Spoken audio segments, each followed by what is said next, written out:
A jury sequestered, weighing in on the fate of Erbie Bowser after 3 weeks of testimony. Bowser's been convicted for the murder of Nima Williams, and now that same jury will decide if he'll be sentenced to death for a killing spree that left 3 women and 1 teen dead.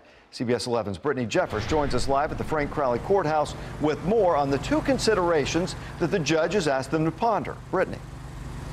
Yeah, the judge left those 2 questions. He presented them to the jury yesterday and gave them some time to think about it. Now, the first was, do they believe that the defendant is a threat to society? Meaning, could he commit another crime? The second question that he wanted them to think about was, are there any mitigating circumstances out there that would warrant sparing his life?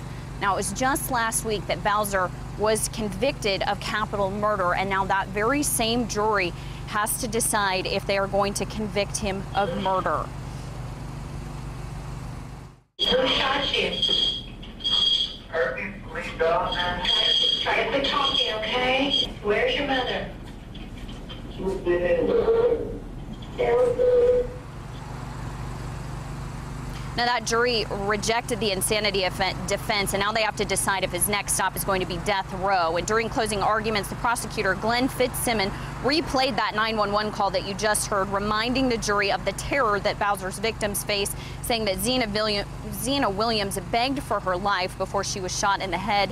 He called Bowser the worst of the worst, and now Bowser's defense team asked the jury to spare his life, saying, quote, "Mercy says more about you than it does about him. Each of us is more than the worst that we've ever done."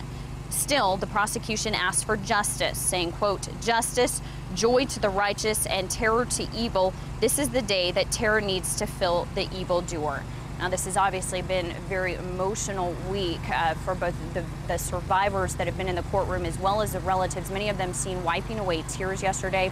And we also do want to mention that if the jury cannot come to a unanimous decision, Bowser will spend a lifetime in prison without the possibility of parole. Reporting live here in Dallas this morning, I'm Brittany Jeffers, CBS 11 News.